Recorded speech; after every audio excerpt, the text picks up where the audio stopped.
Hello friends, welcome है आपका हमारे YouTube channel knowledge with Alok Singh Rajput में।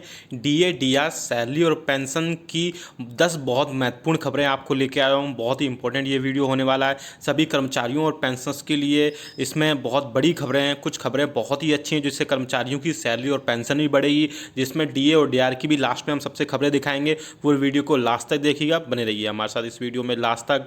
और अगर चैनल पर पहली बार आए तो चैनल को सब्सक्राइब कर लीजिए। सब्सक्राइब के इस रेड बटन को प्रेस करके साथ ही साथ हमारी वीडियोस की लेटेस्ट नोटिफिकेशन के लिए आप इस घंटे के निशान को प्रेस करके ऑल नोटिफिकेशन को सिलेक्ट कर लीजिए। तभी आपके पास हमारी वीडियोस की लेटेस्ट नोटिफिकेशन आ पाएगी और आप हमारी वीडियोस को वॉच कर पाएंगे। हमारे चैनल पे आप सभी central government employees, state government employees, pensioners, family pensioners, सैनिक, डिफेंस सभी टाइप के कर्मचारियों के लिए हम खबरें लाते रहते हैं। इसलिए हमारे चैनल को सब्सक्राइब करके और बेल आइकन को भी प्रेस कर लीजिए। इसके अलावा मैं एक चीज़ और बता दूं, हमारे चैनल पर भी एक सर्वे किया जा रहा था जिसे मोस्टली मैंने सब वीडियो में कवर किया और आपका बहुत ही अच्छा रिस्पॉन्स रहा है। 1300 से ऊपर उसमें कर्मचारियों ने अपने कैटेगरी के बारे में बताया। कैटेगरी इन द सेंस आप किस कैटेगरी में आते हैं, सेंट्रल गवर्नमेंट एम्प्लॉइज़ हैं, स्टेट गवर्नमेंट एम्प्लॉइज़ हैं, पेंशनर्स, फैमिली पेंशनर्स हैं, या फिर पोस्टल और डाक एम्प्लॉइज़ हैं। इससे होगा क्या कि हम आपको जो है कैटेगरी वाइज इन्फॉर्मेशन प्रोवाइड करा पाएंगे, जिससे आपके लिए सहूलियत हो जाएगी आपको सारी इन्फॉर्मेशन देखने के लिए। चलिए आपको एक एक करके सारी न्यूज़ दिखाते हैं। 10 की 10 न्यूज़ बहुत इंपॉर्टेंट है। पहली न्यूज़ जो आ रही है सभी कर्मचारियों के लिए आ रही है। आपको पता है इस टाइम पे कोविड-19 पैंडेमिक है, तो सरकार ने जो रोटेशनल ट्रांसफर्स हैं वो ऑफिसर्स स्टाफ के उसको जो है होल्ड कर दिया है। कब तक के लिए होल्ड कर दिया आप देख सकते हैं, इसमें 30 अप्रैल 2021 तक के लिए होल्ड कर दिया है। चाहे आप ग्रुप ए में आते हो, ग्रुप बी में आते हो, ग्रुप सी में आते हो, आप किसी भी मिनिस्ट्री में हो या डिपार्टमेंट में, मोस्टली मिनिस्ट्री और डिपार्टमेंट ने ये ऑफिशियल नोटिफिकेशन निकाल दिया है। हालांकि ये ईपीएफओ का है लेकिन और मिनिस्ट्री ऑफ लेबर के अंदर आता है। जो बाकी डिपार्टमेंट भी धीरे धीरे करके निकाल रहे हैं कि अब जो है रोटेशनल ट्रांसफर 30 अप्रैल 2021 तक नहीं होंगे, चाहे आप ग्रुप ए में हो, बी में हो, सी में हो, एक्सेप्ट फॉर दीज सर्कमस्टांसेस। आप देख सकते हैं दो सर्कमस्टांसेस हैं। अगर आपका प्रमोशन हुआ हो, रिटायरमेंट हुआ हो, या आपका जो एडमिनिस्ट्रेशन है वो चाहता हो कि आपको इधर से एक सिचुएशन से दूसरी सिचुएशन में डालना, या एक स्थिति से एक जगह से दूसरी जगह पे डालना, तो आपका जो है प्रोसेशन ट्रांसफ़र किया सकता है। या इसके अलावा जो कंपसनेट बेसिस पर जो नियुक्तियाँ की जाती हैं या मेडिकल इमरजेंसी होती है, तो ऑर्गेनाइजेशन अगर चाहे तो आपका ट्रांसफ़र कर सकता है। अदरवाइज आपका 30 अप्रैल 2021 तक जो है रोटेशनल ट्रांसफ़र सरकार की तरफ से नहीं किए जाएंगे। चलिए दूसरी न्यूज़ की तरफ लेके चलते हैं।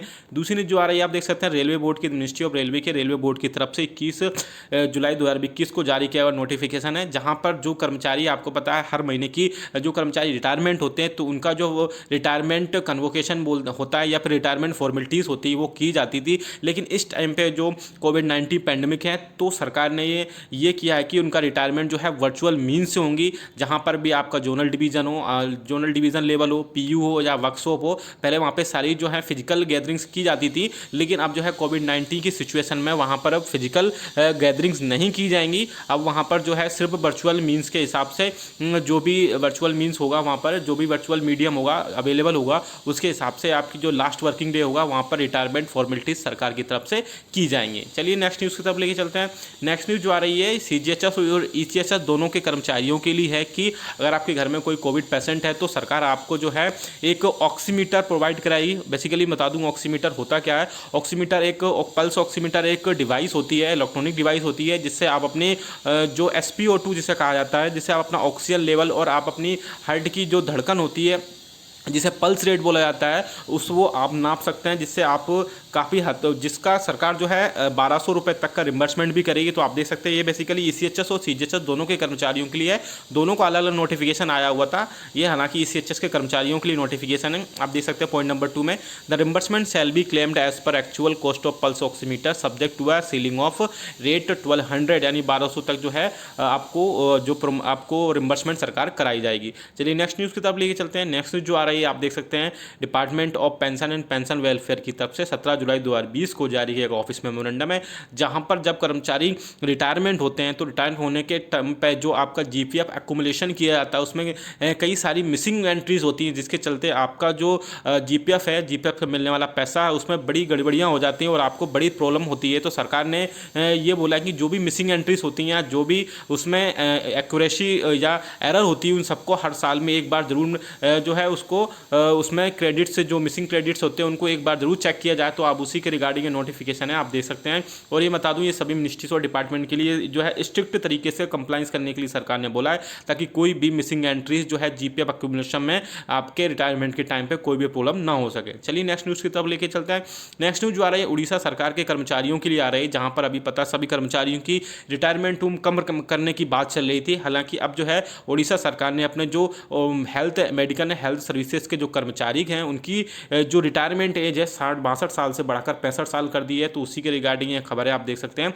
उड़ीसा सरकार ने मंगलवार को श्रम और राज्य विभाग के तहत उड़ीसा मेडिकल एवं हेल्थ सर्विसेज OHMS कैडर और एलोपैथिक बीमा चिकित्सा अधिकारियों की रिटायरमेंट की आयु 62 वर्ष से बढ़ाकर 65 वर्ष कर दी है। 7th पे कमीशन के तहत वेतन पा रहे अधिकारी सुविधा का लाभ ले सकेंगे। हालांकि मेडिकल ऑफिसर्स की रिटायरमेंट एज में बदलाव फिलहाल ओडिशा के राज्य के लिए ही किया गया है, तो आप देख सकते हैं इसमें। और चलिए नेक्स्ट न्यूज़ की तरफ लेके चलते हैं। अब नेक्स्ट न्यूज़ जो आ रही है बहुत बड़ी खबर है, हालांकि सिर्फ हरियाणा राज्य के लिए खबर है, लेकिन कम से कम कुछ राज्य के कर्मचारियों को एक अच्छी खबर मिलती दिखाई दे रही है, जहां पर आप देख सकते हैं कि कोरोना काल में देश में भरे ही तमाम राज्यों और केंद्र सरकार के कर्मचारियों को करारा झटका लगा है। लेकिन हरियाणा के करीब 1.4 लाख कर्मचारियों को बड़ी सौगात मिल सकती है।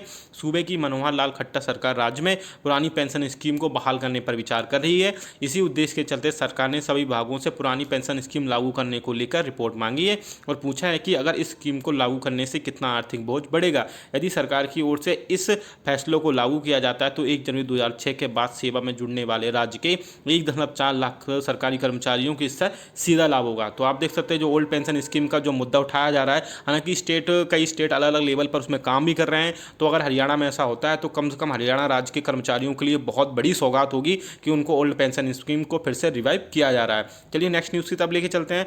नेक्स्ट न्यूज़ जो आ रही है रेलवे के कर्मचारियों के लिए आ रही है। अब वो सिर्फ वीडियो कॉलिंग से ही जो है डॉक्टर से अपनी दवाई या डॉक्टर से अपनी दवाई ले सकेंगे, क्योंकि रिटायर्ड कर्मचारी हैं जो बाहर निकलने के लिए ऐसी सिचुएशन में अभी कोविड-19 पैंडेमिक में नहीं है, तो सरकार ने ये सुविधा की है कि आप वीडियो कॉल के जरिए ही अपनी जो दवाइयाँ ले सकेंगे। तो उसी के रिगार्डिंग ये खबर है आप देख सकते हैं। रेलवे कर्मचारियों के लिए अच्छी खबर, वीडियो कॉल के जरिए डॉक्टर से ले सकेंगे दवाई। रेलवे के रिटायर्ड कर्मचारियों के लिए खुशखबरी है। रेलवे कर्मचारियों को अब स्वास्थ्य संबंधित बीमारियों में परामर्श के लिए अस्पताल जाने की आवश्यकता नहीं पड़ेगी। उत्तर पश्चिमी रेलवे के महाप्रबंधक ने टेली मेडिसिन सुविधा का जयपुर में शुभारंभ किया है, जिसके माध्यम से रिटायर्ड कर्मचारी घर बैठे ही टेलीफोन एवं व्हाट्सएप वीडियो कॉल के माध्यम से परामर्श ले सकेंगे। जल्द ही यह सेवा पूरी तरह से शुरू कर दी जाएगी, यानी कि रेलवे के जो रिटायर्ड कर्मचारी होंगे अब उनको घर से बाहर निकलने की लिए दवाई के लिए किसी भी टाइप से ज़रूरत नहीं है। घर पर ही रहकर वो अपनी व्हाट्सएप कॉल से या नॉर्मल वीडियो कॉल से आप अपने डॉक्टर से जो है कंसल्ट करके आप अपनी मेडिसिन बराबर ले सकेंगे। तो सरकार ने अच्छी जो खबर दी है सभी रेलवे के रिटायर्ड कर्मचारियों के लिए। चलिए नेक्स्ट न्यूज़ की तरफ लेके चलते हैं। नेक्स्ट न्यूज़ आ रही है नेक्स्ट न्यूज़ आ रही है आप देख सकते हैं इसमें, जो कि हरियाणा सरकार की तरफ से आ रही है, जहाँ पर आपको पता है सेंट्रल गवर्नमेंट ने अब जो है DA/DR को जुलाई 2021 तक के लिए फ्रीज़ कर लिया। तो उसी की तर्ज पे अब राज्य सरकारें जो है अपने अपने लेवल पर DA और DR को फ्रीज़ कर रही हैं। तो उसी कड़ी में एक और जो है स्टेट का नाम जुड़ गया है, जो कि हरियाणा है, जहां आप सब्जेक्ट में देख सकते हैं freezing of DNS allowances to Haryana government employees and DNS leave to Haryana government pensioner at current rates till July 2021, यानी कि जुलाई 2021 तक के लिए DNS अलाउंसेस और DNS रिलीफ को सरकार फ्रीज कर दे रही है। और साथ ही साथ इनका एरियर भी प्रोवाइड नहीं कराया जाएगा एज जैसे कि आपको पता है कि सेंट्रल गवर्नमेंट एम्प्लॉइज को भी एरियर प्रोवाइड नहीं कराया जाएगा। तो आप देख सकते हैं यहाँ लिखा हुआ है no arrears for the period from 1 January 2020 till 30 June 2021 shall be paid, यानी कि आपको जुलाई 2021 तक के लिए कोई भी एरियर प्रोवाइड नहीं कराया जाएगा। और चलिए आप DA और DR की बात कर ही रहे हैं, तो सेंट्रल गवर्नमेंट एम्प्लॉइज़ के DA और DR की बात कर लेते हैं। आपको पता है कि DA और DR जुलाई 2021 तक के लिए सरकार ने फ्रीज कर दिया। इसके चलते बहुत सारे जगह पर अलग अलग ऑनरेबल हाई कोर्ट में जो है याचिका दायर की गई थी। उसी कड़ी में एक ऑनरेबल इलाहाबाद हाई कोर्ट में जो है याचिका दायर की गई थी। तो बहुत सारे एम्प्लॉइज़ ये पूछ रहे थे कि क्या उस कोर्ट में केस हुआ था, याचिका दायर की गई थी, उसका क्या हुआ मैं बता दूं। तो बेसिकली अभी जो है इलाहाबाद हाई कोर्ट 2 दिन के लिए बंद किया गया है, जिसमें फिजिकल और फाइलिंग भी से सुनवाई नहीं हो रही है। तो 16 जुलाई को जो सुनवाई होने वाली थी वो सुनवाई नहीं हो पाई है।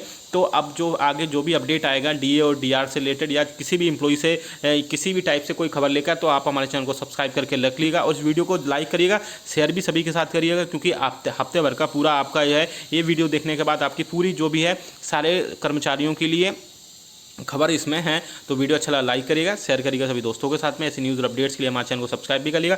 मिलते हैं आपको नेक्स्ट वीडियो में। Thank you so much.